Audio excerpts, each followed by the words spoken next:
जय स्वामिनारायण विद्यार्थी मित्रों, आज આપણે પાઠ નંબર 17 અંતર્ગત આપણે બહુ આર્થિક સમસ્યાઓ પડકારો ગરીબી અને બેરોજગારી છે, એમાંથી આપણે ગરીબીના કારણો, ગરીબી નિવારવા માટેની વ્યૂહ રચનાઓ, બરાબર, એની ચર્ચા આપણે આગળના લેક્ચરની અંદર કરી. અને હવે આપણે કીધું તો અહીંયા જોવાનું છે સરકારે વર્તમાન સમયમાં ગરીબીને દૂર કરવા માટે કરેલી યોજનાઓ, એટલે કે ગરીબી નિવારણ કાર્યક્રમ, શોર્ટ ફોર્મ છે એનું PAP, પોવર્ટી એલિવિએશન પ્રોગ્રામ, બરાબર. ગુજરાતીમાં તમે ગરીબી નિવારણ કાર્યક્રમ, નિવારણ એટલે દૂર કરવું, ગરીબીને દૂર કરવા માટે સરકાર દ્વારા કરવામાં આવેલી કેટલીક યોજનાઓ. જો ટેક્સ્ટ બુક દરેકની પાસે હોય તો એ જો 14 યોજનાઓ છે. કેટલી છે? 14 યોજનાઓ છે, બરાબર. અલગ અલગ આપણા દેશની અંદર હાલમાં આવી 14 યોજનાઓ કાર્યરત છે, જે ખાસ ગરીબી દૂર કરવા માટે સરકારશ્રી તરફથી કરવામાં આવેલી યોજનાઓ છે. યોજનાઓની અંદરની માહિતી બહુ જ સહેલી છે. અગત્યનું એ છે કે તમને 14 યોજનાના નામ આવડવા જોઈએ. બને ત્યાં સુધી ક્રમમાં નામ યાદ રાખવાનો પ્રયત્ન કરવાનો, બરાબર. બને ત્યાં સુધી ક્રમમાં રાખવાનો પ્રયત્ન કરવાનો. પરીક્ષાની અંદર પ્રશ્ન, મોટા પ્રશ્ન તરીકે જ્યારે પૂછાય 4 માર્ક્સમાં, ત્યારે પ્રશ્ન આવે કે ગરીબી નિવારણ કાર્યક્રમ અંતર્ગતની યોજનાઓ સમજાવો, ત્યારે આપણે 14ના નામ લખી અને કોઈ પણ 5 વિશે સમજાવવાનું હોય છે, બરાબર. જો કોઈ સ્પષ્ટતા કરેલી ના હોય તો, અને જો કીધું હોય કે ગરીબી નિવારણ કાર્યક્રમો સમજાવી તેમાંથી મનરેગા કાર્યક્રમની માહિતી આપો, સેન્દ્રિય ખાતરને પ્રોત્સાહન યોજનાને માહિતી આપો, તો આપણે જે પર્ટિક્યુલર જેનું આપણને પૂછવામાં આવે છે એની માહિતી આપવાની, નામ બધાય લખવાના, બરાબર છે. તો જોઈએ ઝડપથી આપણે આ પ્રશ્નની શરૂઆત કરીએ. ગરીબી નિવારણ કાર્યક્રમ આપણે જોઈ ગયા કે 2030 સુધીમાં વિશ્વ બેંકે એક એવું લક્ષ્યાંક નક્કી કર્યું હતું કે વિશ્વમાંથી ગરીબી 2030 સુધીની અંદર નીકળી જવી જોઈએ. અને જો ભારત એની અંદર જોડાવું હોય, 2030 સુધીમાં ભારતમાંથી ગરીબી જો ખરેખર દૂર કરવી હોય, તો હજુ ઘણી લાંબી મંજિલ આપણે કાપવાની બાકી છે. કેમ કે હાલનું 2011નું પ્રમાણ આપણું 45% લોકો એવા છે જે ગરીબી રેખા હેઠળ જીવે છે. એક આંતરરાષ્ટ્રીય પ્રમાણ આપણે કીધું હતું, બરાબર, કે $1.90 પ્રતિદિન એની આવક હોવી જોઈએ, જે ઘણા બધા લોકોની નથી. તો પરિણામે ભારતમાં ગરીબીનું બહુ જ મોટું વિષચક્ર ફેલાયેલું છે. એને દૂર કરવા માટે સરકારે ઘણા બધા કલ્યાણકારી યોજનાઓ ઘડી અને ગરીબી નિવારણના કાર્યક્રમો થકી આ ગરીબીને દૂર કરવાનો પ્રયત્ન કરવામાં આવ્યો છે. આ જે રોજગારીના કાર્યક્રમો છે ને 5 ભાગમાં વહેંચવામાં આવ્યા હતા. જે રોજગારીના કાર્યક્રમો ચલાયા એ મુખ્યત્વે 5 ભાગમાં હતા. એમાં 5 ભાગ કયા કયા હતા? તો પહેલું હતું વેતનયુક્ત રોજગારી. વેતન એટલે પગાર, પગાર સાથે એને કામ મળે ને એવી રોજગારીના કાર્યક્રમ, બરાબર, કે કામ કરવા એને બદલે એને પગાર મળે એવા કાર્યક્રમો. નંબર 2, સ્વરોજગારી. પોતે જાતે જ પોતાનો નાનકડો ગુરુ ઉદ્યોગ, લઘુ ઉદ્યોગ, કુટીર ઉદ્યોગ ચાલુ કરે, નાનો મોટો વ્યવસાય ચાલુ કરે અને પોતાને એમાંથી આવક થાય. સ્વરોજગારી, જાતે જ, કોઈના પગારદાર તરીકે નહીં, પોતાનો જ નાનકડો એવો ધંધો ચાલુ કરે, બરાબર. નંબર 3, અન્ન સુરક્ષાને લગતા કાયદા. પોતાને ખોરાક મળી રહે તે માટે, બરાબર, ખોરાક મળી રહે તે માટે અન્ન સુરક્ષાને લગતા જે કોઈ કાયદાઓ ઘડવામાં આવ્યા તે. ત્યારબાદ ચોથા નંબર છે સામાજિક સલામતી. ખોરાક મળી ગયો, આવક મળી ગઈ, ધંધા રોજગાર મળી ગયા, હવે સમાજમાં એની સુરક્ષા, બરાબર, સામાજિક સુરક્ષાને લગતા કાર્યક્રમો. અને ત્યારબાદ છે શહેરની અંદર જે ગરીબી છે એને દૂર કરવા માટેના કાર્યક્રમો. તો આમ આ બધા જ 5 કાર્યક્રમો અંતર્ગત, 5 હેતુઓ અંતર્ગત 14 યોજનાઓ અલગ અલગ અમલમાં મૂકવામાં આવી છે. એમાં પહેલી અને સૌથી મહત્વની યોજનાઓ છે એ છે કૃષિ ક્ષેત્રની યોજનાઓ, બરાબર. તો આપણે એમાં પહેલું શરૂ કરીએ, કૃષિ ક્ષેત્રની યોજનાઓ. 14 યોજનાઓને સૌથી પહેલું કામ આપણે એ કરવું છે, 14 ના નામ જોઈ લઈએ આપણે, બરાબર. પહેલી છે કૃષિ ક્ષેત્રની યોજનાઓ. અહીંયા મહત્વનો પોઈન્ટ આપેલો નથી, હું તમને કહી દઉં છું, અહીંયા લખી દેવાનું કૃષિ ક્ષેત્રની યોજનાઓ, અને એની અંતર્ગત પાછી બીજી 4-5 અન્ય પેટા પ્રકાર પડે છે. બરાબર. એ પેટા પ્રકાર પછી હમણાં જોઈએ. ત્યારબાદ બીજી છે ગ્રામોદયથી ભારત ઉદય યોજના. ત્રીજી છે દીન દયાળ ઉપાધ્યાય ગ્રામ જ્યોતિ યોજના. બરાબર. ત્યારબાદ છે આદિવાસીઓના સર્વાંગી વિકાસ માટે વનબંધુ કલ્યાણ યોજના. ત્યારબાદ છે સેન્દ્રિય ખેતીને પ્રોત્સાહન, મુખ્યમંત્રી ગ્રામ સડક યોજના, મા અન્નપૂર્ણા યોજના.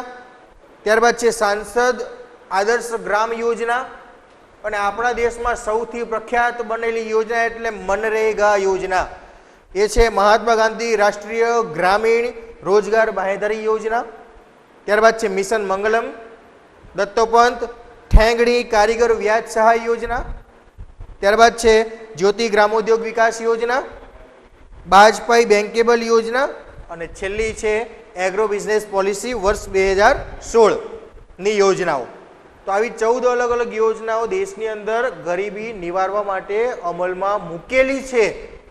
આ યોજનાઓ જે છે અમલમાં છે એવી, કાલે આપણે જે કહેતા એ વ્યૂહરચના હતી, આવું કરી શકાય, અને આ તો બધી યોજનાઓ ચાલે છે. બરાબર. સૌથી મહત્વનું છે નામ. મેં કીધું એમ 14 યોજનાઓના નામ પહેલા તૈયાર થવા જોઈએ, બને ત્યાં સુધી ક્રમ જાળવવાનો. બરાબર. 14 યોજનાઓને 2-3 વાર લખો, વાંચો, 3-3 ના ભાગ પાડો.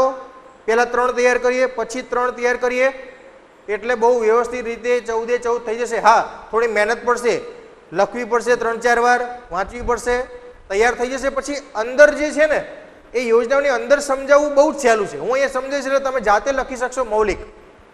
બરાબર. પણ પહેલાં તો નામ તૈયાર કરો, બહુ સહેલું. એટલે સહેલી રીતથી તમને મેં કીધું એમ 3 યોજનાઓના ટુકડા પાડો. 3 પહેલાં તૈયાર કરો, પછી 3, પછી 3, એ પ્રમાણે બધી અને પછી લખો. તમે કેટલી લખી શકો છો? 14 લખી શકાય છે. બાકી રહી જાય એમ લાગે કે ભાઈ 7 નંબરની યાદ નથી, છોડી દો, 8 નંબરની લખી નાખો, 9 નંબરની. ક્રમ જાળવો, એટલે આપણને ખબર પડશે કે આપણે કઈ તૈયાર કરવાની બાકી છે. બરાબર છે. તો થોડી મહેનત કરી અને આટલી 14 યોજનાઓને આપણે તૈયાર કરશું. ચલો શરૂ કરીએ આપણે આજની પહેલી યોજના જે છે કૃષિ ક્ષેત્રની યોજનાઓ, જે અંતર્ગત બીજી અન્ય 5 યોજનાઓ પણ છે. તો આપણે પહેલી યોજના શરૂ કરીએ, કૃષિ ક્ષેત્રની યોજનાઓ.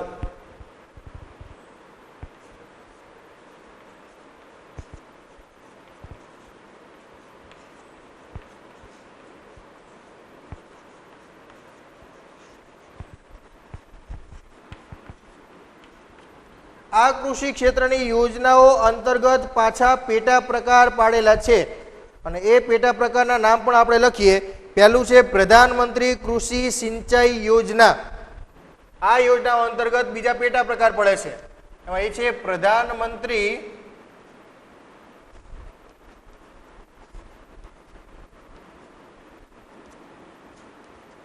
કૃષિ સિંચાઈ યોજના. ત્યારબાદ એ અંતર્ગત બીજી યોજના છે, એ છે પ્રધાનમંત્રી ફસલ વીમા યોજના.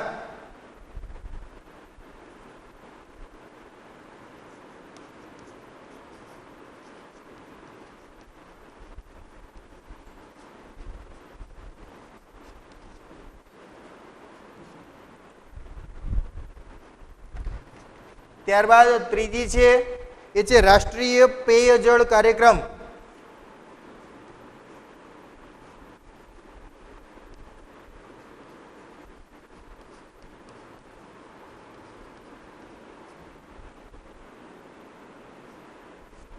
ચોથા નંબરની જે છે એને કોઈ નામ આપવામાં આવેલું નથી, પણ આપણે એને લખી દઈએ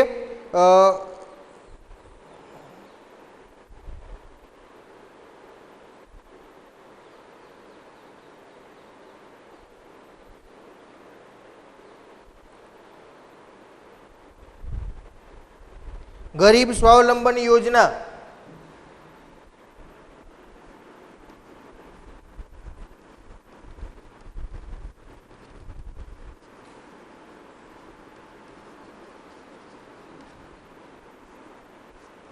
અને પાંચમી જે છે એ છે ઈ નામ યોજના.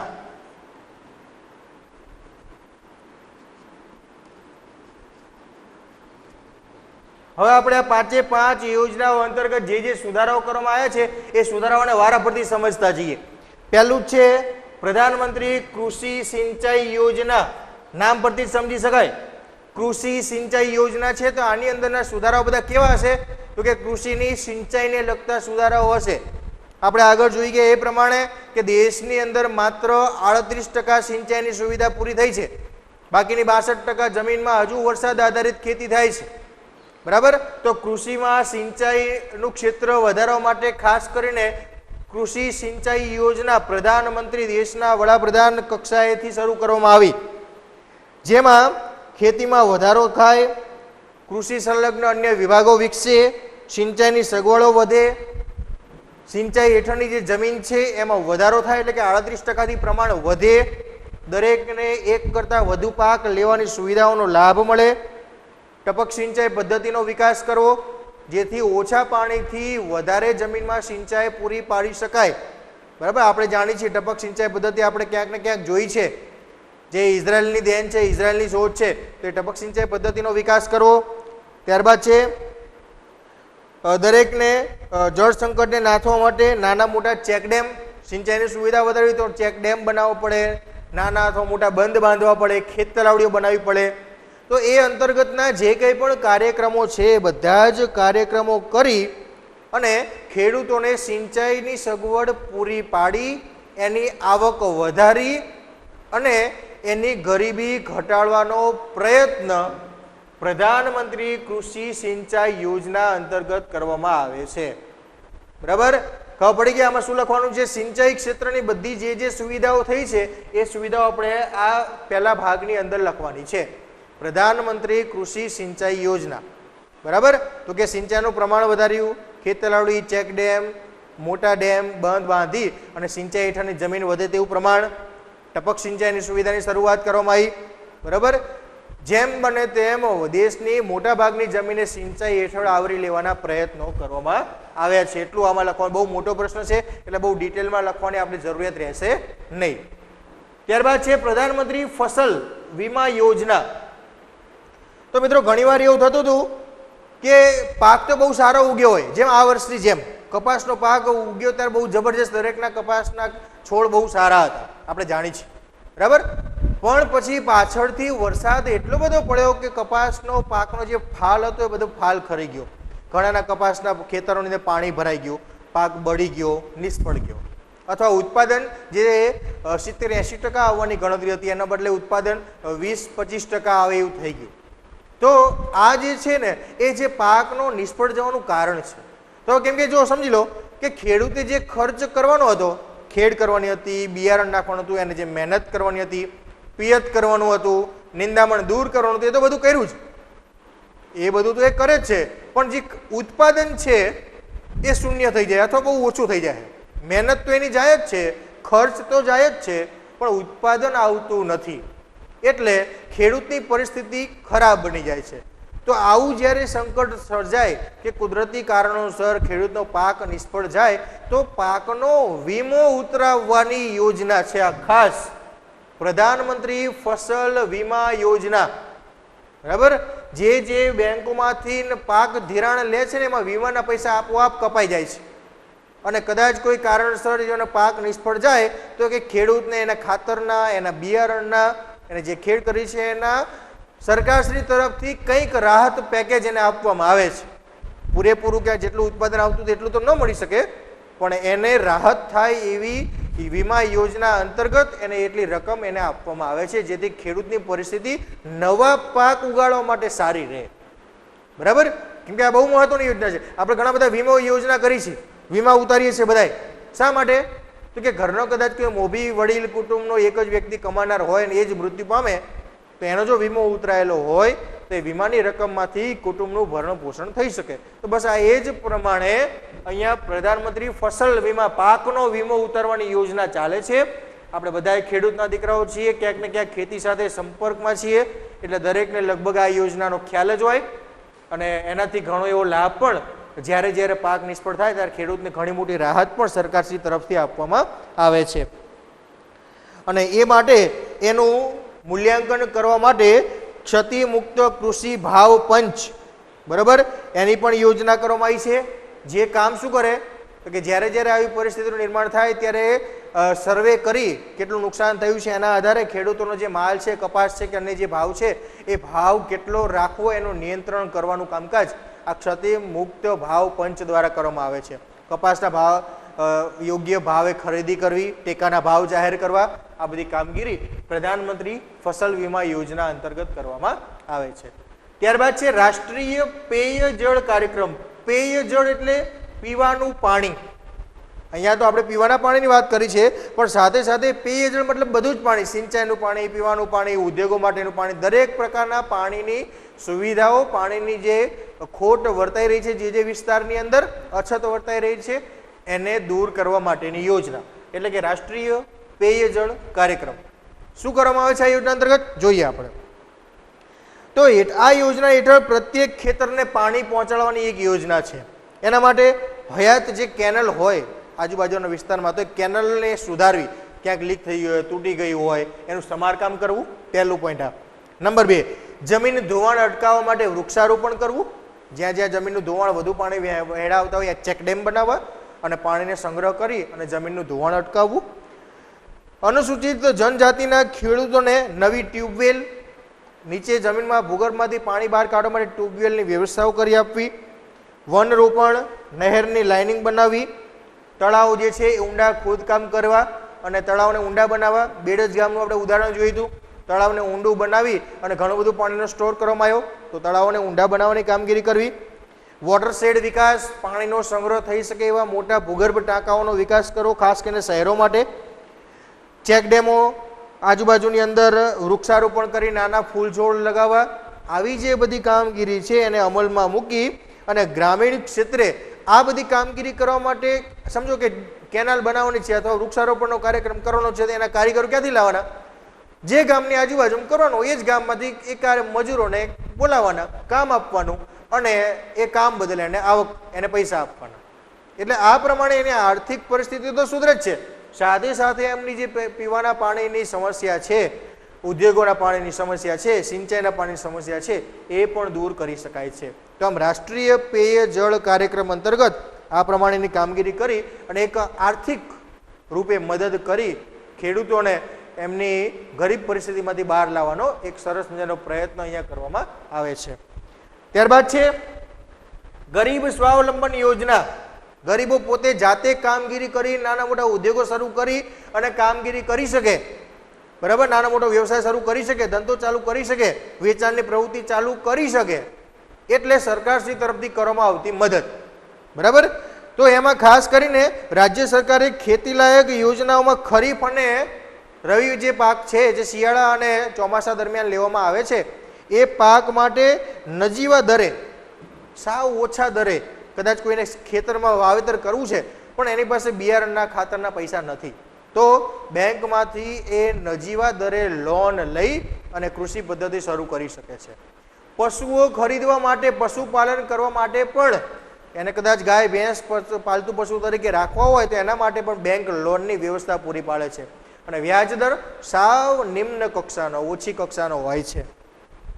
સાથે સાથે ખાતરના સંગ્રહ માટેની અનાજના ખાતરના સંગ્રહ માટેની સુવિધાઓ સરકાર તરફથી કરવામાં આવે છે અને સમયાંતરે ગરીબ કલ્યાણ મેળાઓ રાજ્ય સરકાર દ્વારા છેલ્લા દશકાથી યોજવામાં આવે છે. છેલ્લા 10 વર્ષથી ગરીબ કલ્યાણ મેળા યોજવામાં આવે છે અને તમને બધાને જાણીને નવાઈ લાગશે કે આ ગરીબ કલ્યાણ મેળા અંતર્ગત સમજો ગરીબોને એક પણ રૂપિયો લીધા સિવાય એનું રજીસ્ટ્રેશન પહેલાં કરવું જોઈએ અને એક પણ રૂપિયો લીધા સિવાય કદાચ ગામની અંદર અનાજ દળવાની ઘંટી એને શરૂ કરવી હોય તો અનાજ દળવાની ઘંટી સરકાર આપે.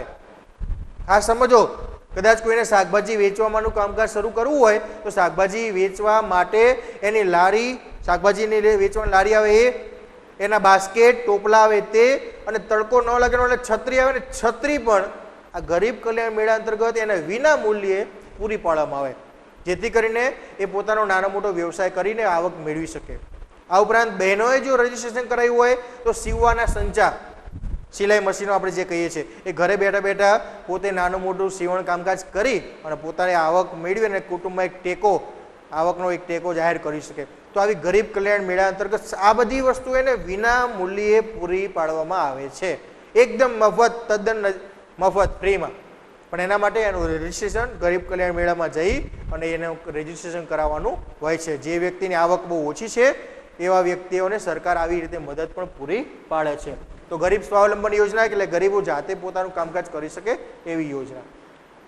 છેલ્લી છે ઇનામ યોજના. નામ એવું છે ઇનામ, તો કોઈને એમ થાય સાહેબ ઇનામ આપવાની યોજના હશે, પણ જો વચ્ચે ડેશ છે એટલે કે ઈ ટૂંકું નામ છે, મતલબ ઇલેક્ટ્રોનિક માધ્યમ.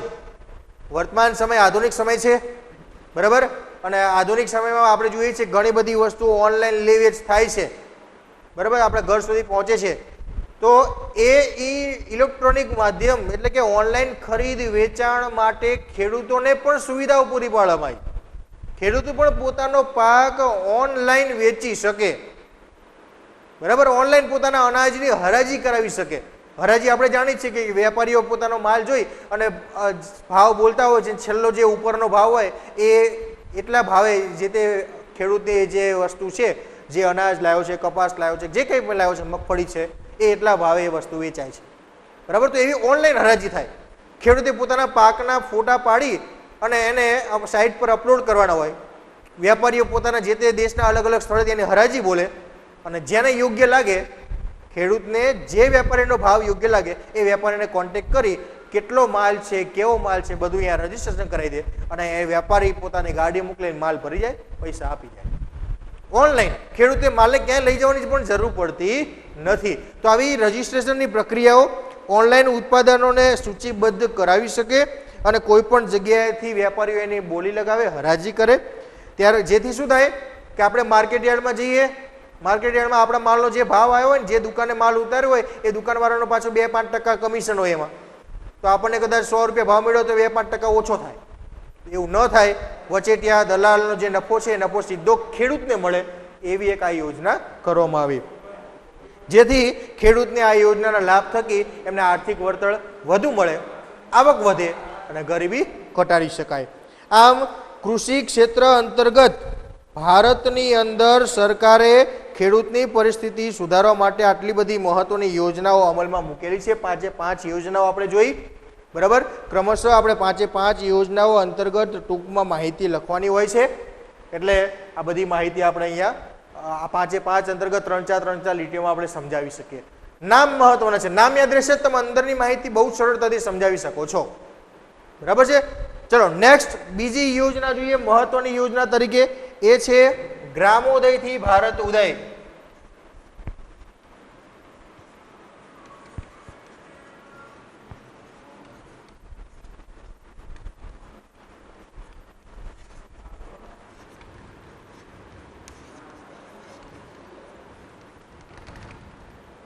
ગ્રામોદયથી ભારત ઉદય યોજના, બરાબર. આપણે કાલે પણ આ યોજનાની થોડી ચર્ચા કરી હતી.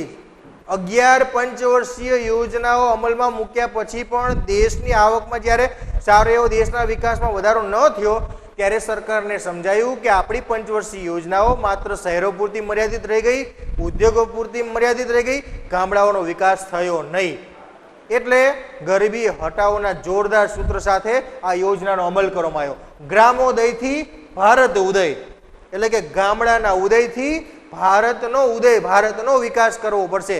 કેમ કે આજે પણ દેશમાં 68% લોકો ગામડાઓમાં રહે છે. અને કાલે પણ કીધું હતું કે ભલે સુવર્ણ શિખરો શહેરમાં દેખાતા હોય, પણ એ શિખરોના મૂળિયા તો આજે પણ ગામડાઓમાં જ છે. એટલે ગામડાઓ જ્યાં સુધી સમૃદ્ધ નહીં બને ત્યાં સુધી દેશ સમૃદ્ધ બની શકશે નહીં, બરાબર. તો એ ગામડાઓને સમૃદ્ધ બનાવવા માટે, આર્થિક દ્રષ્ટિએ મજબૂત બનાવવા માટે સરકારે બહુ જબરજસ્ત યોજના શરૂ કરી. નામ હતું ગ્રામોદયથી ભારત ઉદય યોજના.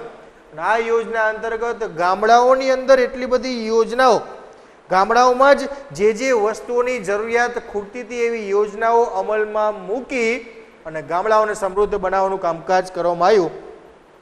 એ અંતર્ગત શું કામ કરવામાં આવ્યું? તો ગામડાઓમાં જોઈએ છે કે ઘણીવાર ખેતરની અંદર વન્ય પ્રાણીઓથી ઘણું મોટું નુકસાન થાય છે. પાક બહુ સારો ઉગ્યો હોય પણ આજુબાજુના ઘણા બધા પ્રાણીઓનો ત્રાસ હોય છે. ભૂંડ હોય છે, રોઝ હોય છે, ખચ્ચર છે, બરાબર. આ બધા ઘણા બધા પ્રાણીઓનો આપણે જોઈએ છીએ કે અવારનવાર ખેતરમાં આવે છે અને ઘણું મોટું નુકસાન થાય છે. બરાબર છે. તો એ નુકસાન થતા પ્રાણીઓનું રક્ષણ કરવા માટે તારના વાડની સહાય કરવામાં આવે આ યોજના અંતર્ગત.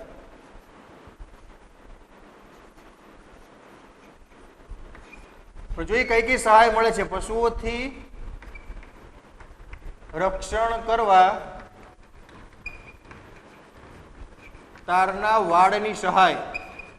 તમારા ખેતર ફરતે તમારે તાડની વાડ કરવી હોય તો એની પણ સહાય લોન સબસિડી સરકાર તરફથી આપવામાં આવે છે. પહેલી સહાય આ કરવામાં આવે છે.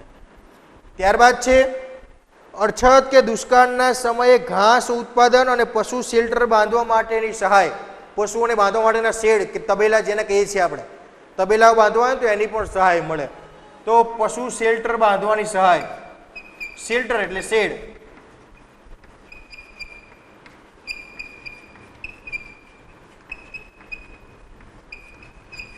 સરકારશ્રી તરફથી તમે કદાચ રજીસ્ટ્રેશન કરાવો કે તમારે પશુપાલન માટે એક મોટો શેડ બાંધવાની જરૂરિયાત છે અને આવક નથી, લોન જોઈએ છે, તો સરકાર તમને એ પણ લોન આપે છે. ત્યારબાદ છે અત્યાધુનિક સેટેલાઇટ ડ્રોન કે ટેકનિકથી વરસાદની આગાહી અને ખનિજ ક્ષેત્રો શોધવામાં આવ્યા. કેમ કે ગામડામાં મોટે ભાગે વરસાદ આધારિત ખેતી થાય છે. આપણે કીધું એમ 62% લોકો વરસાદ આધારિત ખેતી કરે છે. તો વરસાદની યોગ્ય આગાહી જો થાય તો ખેડૂતને કદાચ નુકસાનમાંથી બચાવી શકાય. બરાબર. તો વરસાદની આગાહી માટે આધુનિક સાધનો.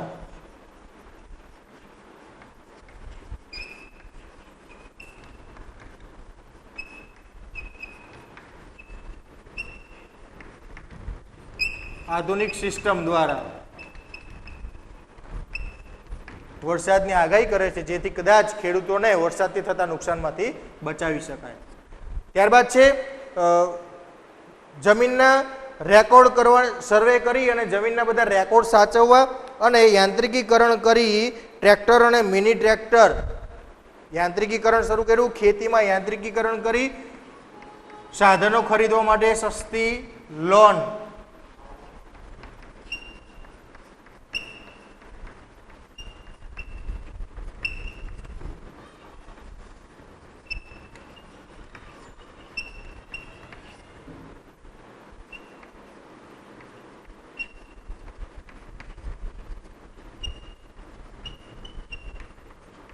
આપણે જોઈએ છીએ કે આપણે જ્યારે ખેતરની અંદર કામગીરી કરતા હોય, બરાબર, અને એમાં તમે યાંત્રિકીકરણનો ઉપયોગ વર્તમાન સમયમાં ના કરો તો સ્વાભાવિક છે ખર્ચ બહુ વધી જાય છે.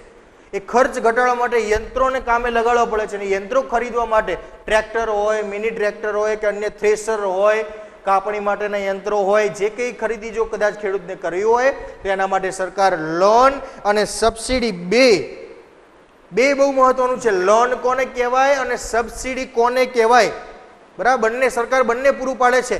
ચલો, કેટલાને ખબર છે લોન કોને કહી શકાય? તો આમ સરકારશ્રી દ્વારા લોન અને સબસિડી બે મળે છે. બરાબર. ત્યારબાદ સરકાર દ્વારા કઠોળ મસાલાના ઉત્પાદન માટે ટેસ્ટિંગ લેબોરેટરીની સ્થાપના કરવામાં આવે. જમીનની જે લેબોરેટરી કરીને એમાં કયા પ્રકારના ખાતરની ઉણપ છે, કયા પ્રકારનું ખાતર ઉમેરવું, કઈ દવાઓ છાંટવી, એના માટે લેબોરેટરીની સ્થાપના કરવામાં આવે. જળાશયો માટે જળાશયોને દૂર એની અંદર કાંપ ભરાઈ ગયો હોય, માટી ભરાઈ ગયો હોય તેને ઊંડા કરી અને એની અંદર પાણી નવું રિચાર્જ કરી શકાય એવા પ્રયત્નો કરવામાં આવે. બરાબર. જલ મંદિરોનું પુનઃસ્થાપન, કેનાલોની સાફ સફાઈ, આ બધા કામ કરવામાં આવે.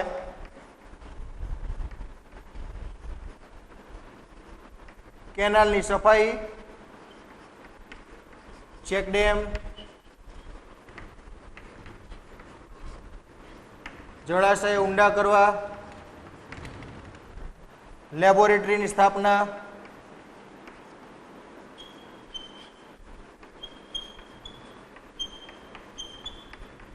આ બધા કામો દ્વારા ગ્રામ્ય લેવલના જે મજૂરો છે એમને કામગીરી આપવામાં આવે છે. કેનાલની સાફ સફાઈ કરવાની હોય તો ગામડામાંથી જ મજૂરો લેવામાં આવે છે જેથી એને આવક પણ મળે છે, કેનાલ સાફ પણ થઈ જાય છે, બે કામ થાય છે. તો ખેડૂતોને ખેત મજૂરોને એક આવકનું માધ્યમ પણ અહીંયા પૂરું પાડી શકાય છે. ત્યારબાદ ખેતી સાથે સાથે ખેતી સિવાયનો જે સમય છે, જ્યારે કામ નથી એવી સિઝન છે, એવા સમયમાં સ્વરોજગારીના કાર્યક્રમો સાથે એની કાયમી સંપત્તિ થાય એવા પ્રયત્નો, એ કંઈક ને કંઈક નવા ઉદ્યોગો ચાલુ કરે, ખેતી સાથેની સંલગ્ન પ્રવૃત્તિઓ ચલાવી.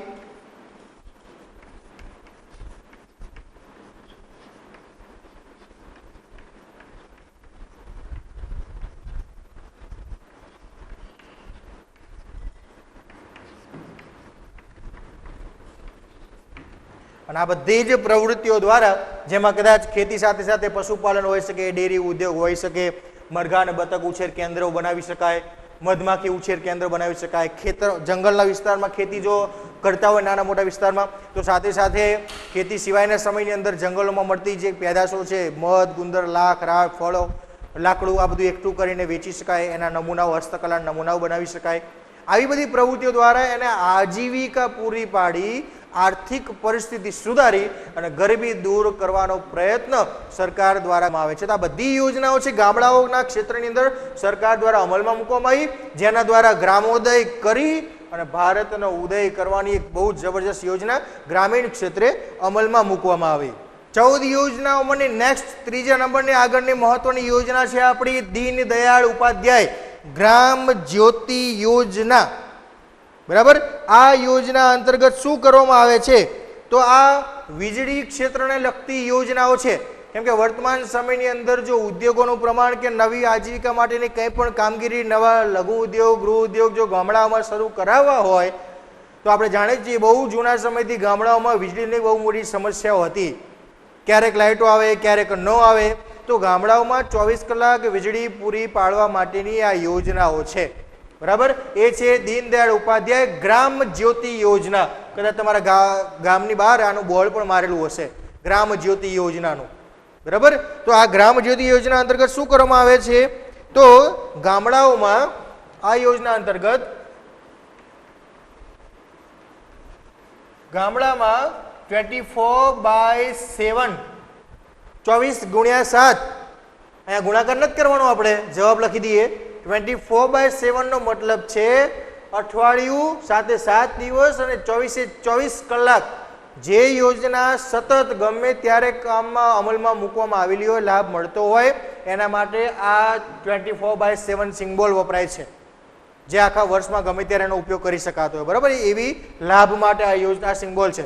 તો 24/7 વીજળીનો રાત દિવસ વીજળી પૂરી પાડવી. ગામડાઓમાં વીજળીનો બહુ મોટો પ્રશ્ન હતો, તો સતત 24 કલાક એમણે વીજળી પૂરી પાડવી, પહેલું આ. બરાબર, ત્યારબાદ બીજો લક્ષ્યાંક હતો કે ખેતરોમાં રાહત દરે વીજળી પૂરી પાડવી. ખેતરોમાં રાહત દરે વીજળી આપવી, પૂરી પાડવી. શહેરની કક્ષાએ, ગામડાની અંદર અને સિંચાઈ માટે જે આપણે મોટરનો ઉપયોગ કરીએ છીએ એના વીજ બિલનો દર જે છે એ ઓછો હોય છે, તો રાહત દરે સિંચાઈ માટે વીજળી પૂરી પાડી શકાય. ત્યારબાદ છે દેશભરની અંદર જે વીજળી વિનાના 18,000 ગામ છે, એ 18,000 ગામમાં વીજળીની નવી લાઈનો પૂરી પાડવી. ખાસ દેશના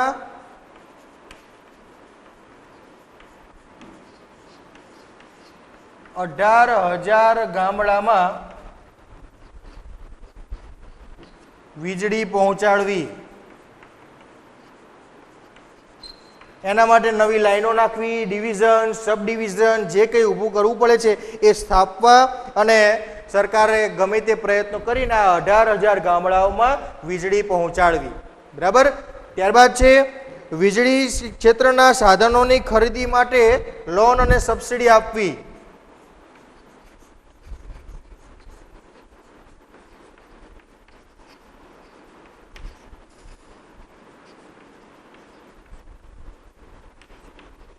લોન અને સબસિડી આપવી.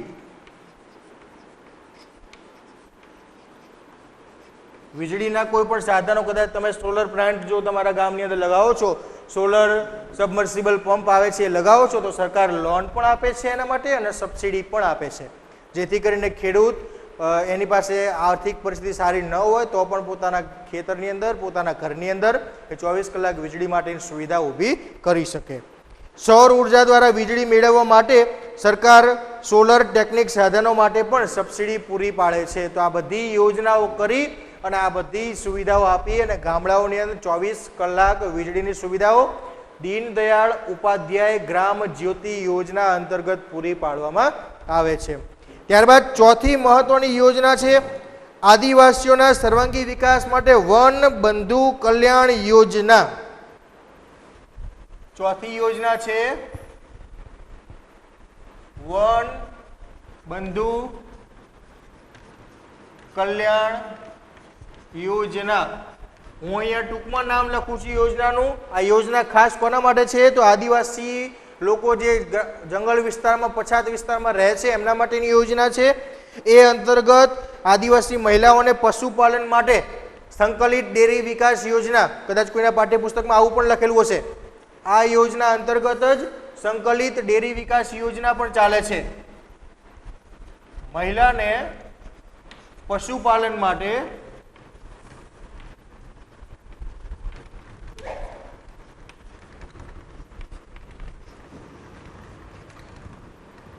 સંકલિત ડેરી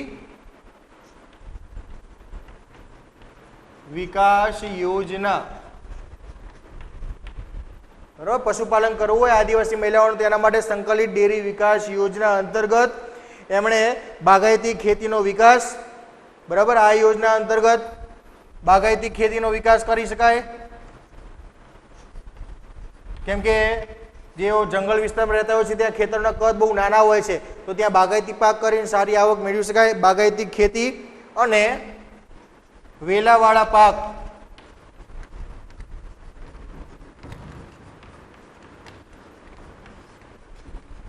એ વેલાવાળા પાકનો વિકાસ માટેની વિવિધ સુવિધાઓ, જેમ કે દ્રાક્ષ છે, તરબૂચ છે, અન્ય ફળફળાદી જે વેલાવાળા પાક થતા હોય, શાકભાજી થતા હોય, દૂધી છે, કારેલા છે, બરાબર છે, જેના વેલાઓ ચડતા હોય એવા પાક માટે વિકાસ કરવા માટે સરકારશ્રી દ્વારા એમને સારી એવી, ખાસ એને કદાચ વેલાવાળા પાક હોય એ વેલાવાળા પાકનો વિકાસ કરવા માટે કદાચ એમને મંડપ બનાવવો હોય,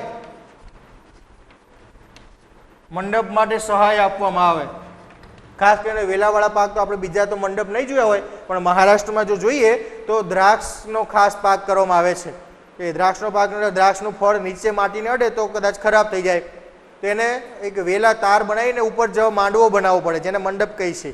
એવું ને એવું ટમેટીનો પાકમાં પણ એવું હોય છે. ટમેટા જે નીચે અડે તેમાં પણ એવું થાય. કારેલા જે છે એમાં પણ એવું હોય છે, મંડપ બાંધવો પડે, વાંસના થાંભલા અને તાર બાંધવા પડે. તો એ વાંસના ટેકા અને તાર લેવા માટે પણ સરકાર લોન અને સબસિડી જાહેર કરે છે, બરાબર છે. તો એ મંડપ બનાવવા માટેની સહાય પણ પૂરી પાડવામાં આવે છે. ત્યારબાદ છે સજીવ ખેતી, ગ્રેડિંગ અને પેકેજિંગની તાલીમ. સજીવ ખેતી અને પેકેજિંગની તાલીમ.